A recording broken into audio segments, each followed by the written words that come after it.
evening, ladies and gentlemen, and Cam. Let me just say that I'm not on a good pace with the speech already because Cam gave one last night that was awesome. Wiped out, yeah, give him a hand. Wiped out my speech completely, took all the content out of it. Talked about how ugly he was, how fat he was, how lazy he was, how undeserving of Mandy he was. So I had to write my speech this morning. Also, I found out Tori was going after me, and I go, Mandy, are you sure you want Tori following me? And she goes, oh, is your speech going to be that epic? So let me tell you, I'm already deflated about my speech. First and foremost, I'd like to thank the Lord, our God and Savior, for without Him we would not be here. I also want to thank Alyssa and Travis for hosting this venue.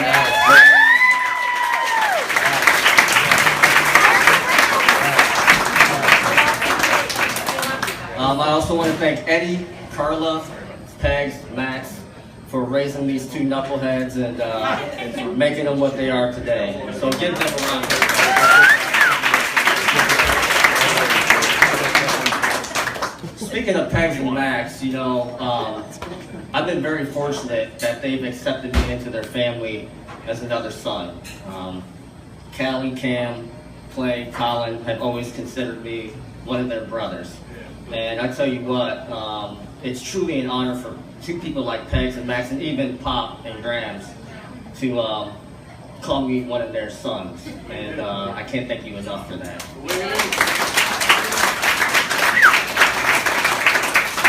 Truly an honor, so you would think. As you start to get older and grow around these knuckleheads, Cam, Colin, and Clay, you start to get smarter and wiser to the situation. And I began to realize, you know what?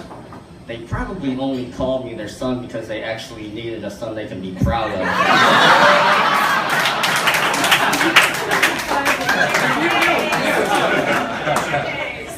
So now that I got my thank yous out of the way, I promise my speech is short, but I do want to make some introductions real quick because being in this smaller venue, it's not as easy to avoid conversation, you know, as you would at a big wedding at the Civic Center or whatever. So I want people to get comfortable with each other. I want to introduce some of my friends as I know them, all right? So I think some of them may be here, some may not. Is Scott Walden here? He is not. No Scott Walden? He is. Okay. He got lost. All right, that's perfect. Good job, Walden. One up me. Well, if you do see him, I tell you what, if any of you still believe AIDS came from a monkey, you have not met Scott Walden.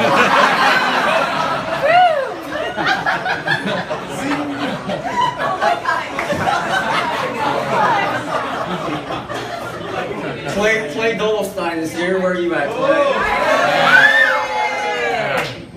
Clay Dolstein has made a living off of leveraging his successful friends to make him successful. Back in 2007, Cam and Clay opened up a bar called Cam's. Clay, you have to be in a miserable spot in life to ride Cam's coattails. Let me tell you a little bit about Cam and his aspirations in life. One time in high school, we were talking about what you wanted to be when you grow up. And Cam wanted to be a professional water boy. He wanted to be a water boy for a professional sports team. Yeah. Thank God he did. So there are a lot of things wrong with that. And I don't need to explain a lot of them. If you need explaining, throw yourself into this story. So Cam was a water boy in high school and got fired as a water boy in high school. Now, some of you may know this, but most, not all, but most people that are water boys are the kid that tried out for the team, was not good enough to make it, accepted the water boy position. Cam, you got fired for being that guy.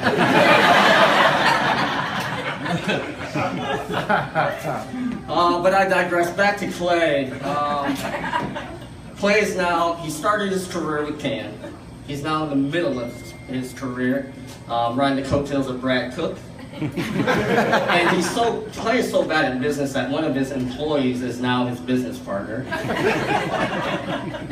I'm just hoping he ends his career the same way as another one of his friends did, Todd Scholl.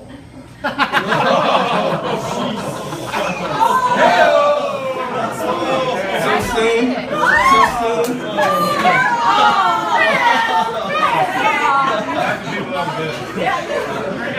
Remember, the Lord our God and Savior. All right, calm down. I want to introduce my good friend Jake Fleshman. Raise your hand, Jake. Yes. Jake, is this awkward for you to be in a place where people are celebrating two people coming together in holy matrimony?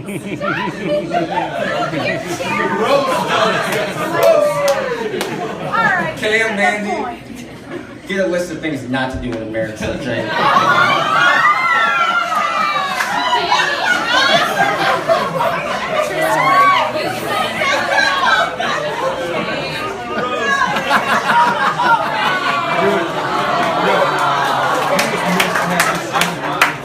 Alright, my speech is long enough. Calm down, everyone. Where's Miguel at? Miguel, I'm going to leave you alone. I got you last month at your wedding. But I do want to make sure you know the bathroom for colored people is outside.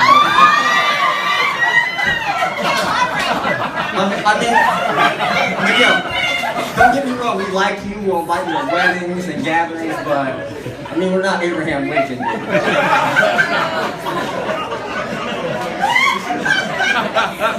Charlo Rantisi.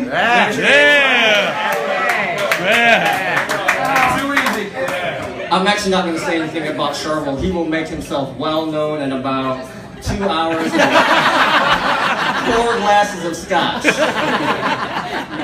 All right, in my last introduction, my manager, Doug Pincher. So Doug is my manager. I train part-time at Anytime Fitness. And Doug, I'm going to do you a favor since you've been so good to me and accepting me as a trainer and kind of letting me do my own thing. And that when usually people find out that you own a business, like the small talk is always, tell me about your business, give me some business advice. And I kind of want to do that for you so that you can avoid all the redundancy and conversation tonight, all right? So Doug, I'm going to try my best here. I'm going to give the best business advice that I can according to you, all right? Your reviews on Tuesday. All right, so here we go. If you know absolutely nothing about food, do not open a restaurant. And if somehow you come to terms with the fact that you know absolutely nothing about food, hire a bunch of cooks and waitstaff to do everything for you. And then once you find out that you've hired enough waitstaff, hire 1 or 2 more people in case an emergency comes up and you need a backfill, and you send them instead of you having to go do it. All right. Ew, that was risky. All right, so I just want to point out some lovely bridesmaids today. Bella, everyone, Bella, you're looking beautiful. I remember the first time I met Mandy, she was showing me pictures of her sisters and her family on the phone. And I looked through one of them, I go, hook me up with that sister right there. It was her 12-year-old daughter.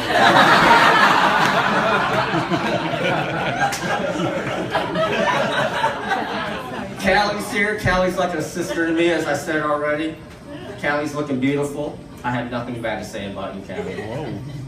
Tori and Stevie, Mandy's sisters. The good thing about Cam is he's not only bringing in a wife and 2 beautiful kids, but he also has 2 non-annoying sisters that he never had. It's Palm Sunday! All right, Mandy, I have to say some things about you. What can I say about Mandy that hasn't been said about Snooki? Are you allowed to wear white today?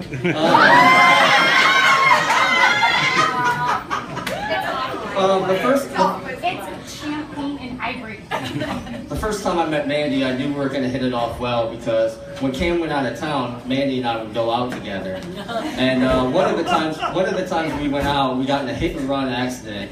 And yeah, and the only thing that I could think about was how I had been in a hit and run, and not worried about Mandy's car being damaged. Yeah, he was worried about himself. So the other time that we went out, Mandy came home with me, and everything that happened, that you think happened that night. Mandy got drunk and really annoying. But no, as I was thinking about what to say about tonight, I really came off as a creep this one night, and I just now realized it. But so we get home, and I had it in my mind that she was going to sleep in my bed and I would sleep on the couch, but I didn't communicate that well enough. So Mandy comes in the house, lays on the couch, and I go, Mandy, you're sleeping in my bed. She goes, no, I'm okay on the couch. I go, Mandy, you're sleeping in my bed. And she goes, no, Boop, I'm okay. So I pick her up and drag her to my bedroom and throw her on the bed. I can only imagine what she was thinking. Because we had known each other for like only 2 weeks at this point. So anyway, I go into the basement, I go to sleep, I wake up in the morning, Mandy's not there anymore.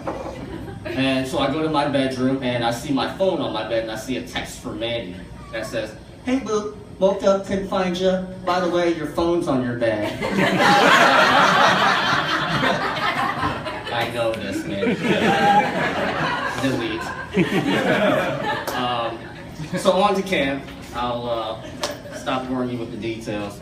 So it's only right that the best man, kind of knows Cam, the groom, more than anyone else in the room. And I kind of want to make sure that I share some stories that would allow you to know Cam like I do. Because, when you think about Cam, you always think about what? Someone who lies, cheats, steals, right? And eats Oreos. So this week had been fun catching up with anyone. Yeah, there was no more to that. He lies, cheats, and steals. This week was good catching up with everyone. This speech will hold no weight towards the laughs that this group can have when we get together. But I happened to hear something that kind of struck out to me during all the conversation going on. And someone goes, what's a story if Cam Brewer isn't telling it? I don't know, honest, accurate, where else would I say? Cam tells stories. Cam's like, new people that meet Cam don't know him like our friends do because Cam's not that funny.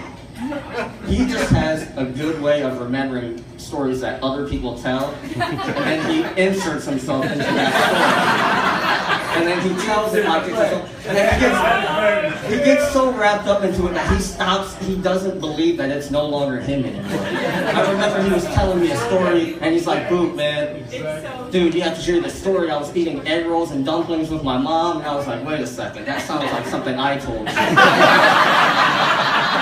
Had to be.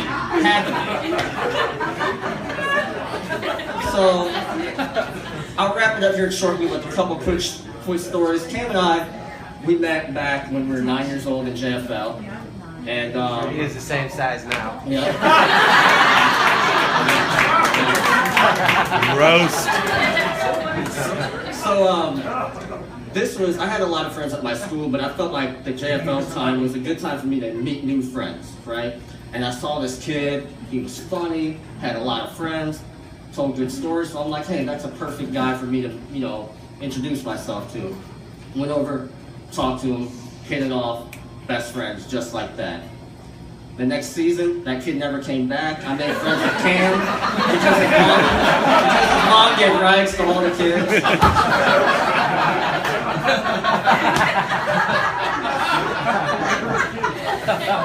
So Cam and I got our first real job together. We both had paper routes, but we got our first quote-unquote legit job, which turned out to be the most illegitimate job ever. And before I tell this story, I just want to say we're grown now. I don't condone the things that I'm about to say. What about the rest Disclaimer. of the stuff you've been saying? I'm still petty like that. So Cam and I are working at this food stand. He comes to pick me up on his dyno, and I jump on the back of his bike on the pegs, and we ride up to the Heart of Illinois Fair. And we run into the first concession stand that we see, and I swear, this was the most, this was an interview with the most insight, the most interrogation involved. Cam and I walk up to this guy and we go, "Hey, we're looking for a job. Are you hiring?" He goes, "Are you old enough?" "Yep." "Can I trust you?" "Yep." I mean, there's not a lot of questions that always are the answer yes. But if you ask someone if you can trust them, it's either yes, you can, or yes, I'm lying, you cannot trust me. So Kim and I work at this place. It's a little, it sells hamburgers, chicken breast, sandwiches, onion rings. And like day 2, I see Cam, he goes on breaks, he comes back with all these prizes, he comes back with frozen bananas, he has corn dog sticks in each finger eating them. And he's winning all these carnival things, and I go, "Cam, we got this job because we were in the same position. None of us had any money. How are you getting this stuff?" He goes, "I don't know, dude. I'm just, I just found some extra money." The day later, I come in the trailer. He has his hand in the bank deposit bag. He's stealing hundreds of dollars from this place every day. Now listen to the rest of the story. Listen to the rest of the story. I wasn't mad that he was doing it. I was mad that he didn't include me. So he reached in the bag and said, "I got some making up to do," and started. I had the best jumper after that summer. So a couple more quick ones. Cam and I went to Panama City. You have 5 minutes. All right. Cam and I went to Panama City in high school. And Cam and I went to Panama City in high school. And we went with Cam's family. Clay and Ben Shada were like in the 7th grade. Yeah. 7th grade. Cam and I were sophomores in high school. We had drank in high school, but we had never like partied like college kids. And we got down there and got immersed in this scene. Thank you. And we saw these kids on the side of the road taking beer bongs, shirts off, and we were like, we gotta do that. So we're walking the strip and we see this house party going on, and there's coolers outside and stacks of beer. Cam goes, "We gotta steal them, dude. We gotta steal them." I go, "No, dude, I'm scared." He goes, "We gotta steal them." So back in high school, I could run 10 times faster than Cam. But Cam is not a smart criminal, let me tell you that. Because I convinced him to go steal the beer, run with it a mile down the beach, and be his own lookout. My only job was to run faster than Cam. So we didn't have a beer bong, you had to be 18 to get one. So what did Cam and I do? We cut the bottom of a 1-liter water bottle off, and we took that upside down. Now the thing with the beer bong is there's a funnel and a tube, there's a lot of cyclonic force, and there's a lot of physics going on. When you have a cut off 1-liter bottle, it's just 7th graders pouring beer down your face, and that's it. Last story, I promise. So Pete and I will never let Cam live this down. Cam and I loved making people laugh in high school. And we loved being the center of attention. And Cam really made a living being the center of attention in high school. And there's this thing that happens in the yearbook, you take a class poll and your best athlete, most likely to become president, class clown. Where's Pete?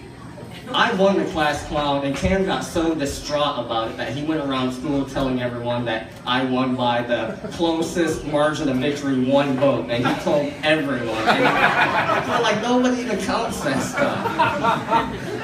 Oh, man. But I tell you what, getting class clown, it gets me a second picture in the yearbook, and everyone forgets about it that day. As we stand here today, I can definitely say that you won in the long run, with accepting a beautiful bride like Mandy, 2 daughters, Bella and Blake. And I remember one time you told me I was dating a girl, and you said, "Boo, man, I'm so jealous of where you're at in life and the relationship that you have." And that's come around full circle, and I truly am jealous of where you're at. I couldn't have asked for a better friend. You've always accepted me through the good times, the bad times, and I'm still here. I've been blessed to be placed godfather, and I just couldn't be more thankful. Thank you.